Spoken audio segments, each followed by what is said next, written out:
Hey everybody, we are back here at Denny's in Rome. Well, at this point we're very early on Monday morning, February 28th. And so we've been talking about the traditional arguments for the existence of God, otherwise known as the theistic proofs. We've already covered the ontological argument and the cosmological argument. So now we're going to move on to the third one, which is called the teleological argument. This comes from another Greek word. Teleology is the study of purpose, the study of ends. And the easiest way to explain the teleological argument is through an analogy, and I'm going to borrow this one from one of our readings this week. That's from William Paley's reading from his book Natural Theology, and it's known as the watchmaker thesis. So let me get my watch off here. Okay. So pretend that you and I are walking along, and we find a watch lying on the ground. So there it is. Oh my gosh! Look, a watch. Okay, we would look at this watch, and we'd observe that it has a certain design to it. All right, it's got order. It's got these moving parts that work in a way that is meant to tell time. We've got these hands that move around. Here in these modern watches, we've got these handy little digital displays. We've got, in our case, the watch band that goes on my wrist and helps keep it from falling off there. Back in 1802, when William Paley was making this argument for the first time, of course all watches back then were mechanical. They had little bits of interesting gears and springs and all sorts of things that would move around inside of them and tick to move the hour and minute hands. And we don't have the same kind of nifty bits in our watches now, but if I were to unscrew the back of this, we could see all kinds of fascinating circuits. We would see a battery in there. And we look at all of this together and we go, wow, this is a pretty sophisticated machine. And we would not try to say that, okay, this came about as the result of random processes. We would say all of this different working parts, they work together to perform some kind of function. In other words, somebody designed this watch on purpose to work in the way that it does. And and that would make sense. Generally, if we were to be walking along, even if we were in the middle of the wilderness and find a watch lying on the ground, we wouldn't assume that it had just grown there as the result of random natural processes. We would assume that somebody built this watch somewhere and was walking in the woods and had somehow dropped it for us to then come and pick up and take with us and wear on our wrist.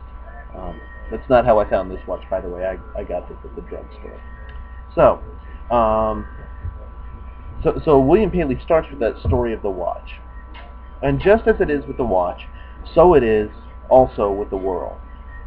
When you look around at the world, you can see that there's purpose and there's order in things that exist. Obviously in things that are made by humans, like watches and computers and tables and objects and other sorts of things. But even if you look at the outside world that is supposedly untouched by human hands, look at the way that grass grows or that trees grow. Look at the way that the Earth is poised in an orbit around the sun. Look at the way that really whole galaxies and the universe together seems to have a kind of order to it.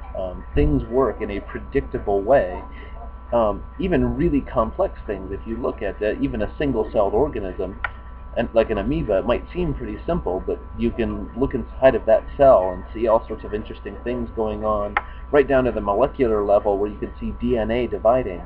There's a lot of complex processes in that, and folks like Paley and other proponents of the cosmological argument, they look at that, or excuse me, the teleological argument, they look at all of that complexity and all of that order, and they say, well, somebody must have designed it this way. Somebody with a lot of intelligence and skill and ability to organize everything in the whole universe to operate according to certain preset laws. And they make that jump and say, well, that must be God. That's the one who's organized everything to work in the way that it does. And so it's what philosophers would call an argument by analogy. You're saying that the watch is analogous to the world, and just as somewhere there is a watchmaker, somewhere there should be a world maker, and that's how the argument goes. Now, like the ontological argument and like the cosmological argument, there are objections to the teleological argument. And in fact, if you remember our final objection to the cosmological argument, that is one of the chief objections that David Hume makes in today's reading to the teleological argument. I'm not going to trace all of Hume's objections. There are several that he lists. I'm going to focus on the last one, though, that making such an argument, or using the teleological argument as your basis for believing in God, Hume says that that would amount to a degradation of the supreme being. Because, like with the cosmological argument, that such a being doesn't need to be perfect, doesn't need to be one of them, that doesn't need to be all-powerful or immortal or all-loving. God could be dead, God could be on vacation, there could have been lots of different gods. There could also, God could also be a corporeal being instead of having a body, and so associating this ordering principle with that which is conceived of as God by traditional theists, or classical theists as they're called, as an all-loving, all-powerful, omnipresent being, well, it doesn't quite add up according to Hume. He says this could really be anything, or anything that caused all of this order to come about in the world. A further objection to the teleological argument arose in the 19th century as a result of the development of a rather well-known scientist by the name of Charles Darwin, who supposedly refuted the teleological argument. Darwin himself, interestingly enough, Darwin himself did not intend to refute the teleological argument, but his work has been used in this way. Darwin observed the gradual development of species of life over millions of years of the process of natural selection and what we now call evolution. It's a non-purposeful process of trial and error. It's survival of the fittest. And that seems to be the way in which order manifests itself, is through that ongoing quest for survival, not through the caregiving hand of a loving God. It hasn't totally killed the argument, but it has caused proponents of the argument to sort of head back to the drawing board. And others like Robin Collins and Richard Swinburne from your textbook have tried to revive it in more recent years. And Swinburne is assigned for this week. We've been having a little bit of trouble with the textbooks. I'm going to let you know via email how we're able to work that out. It's currently 1 o'clock in the morning on Sunday night, so I can't exactly rush down to the bookstore now. But tomorrow, Monday, I'm going to be running to see what's the deal there, and I will email everyone in the class with what I find out from that.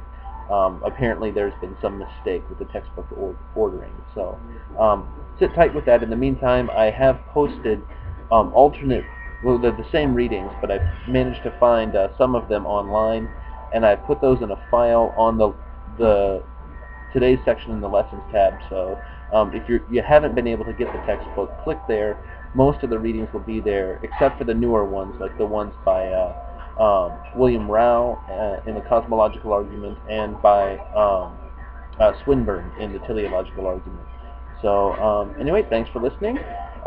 Thank you for joining me here at Denny's late on this Sunday night.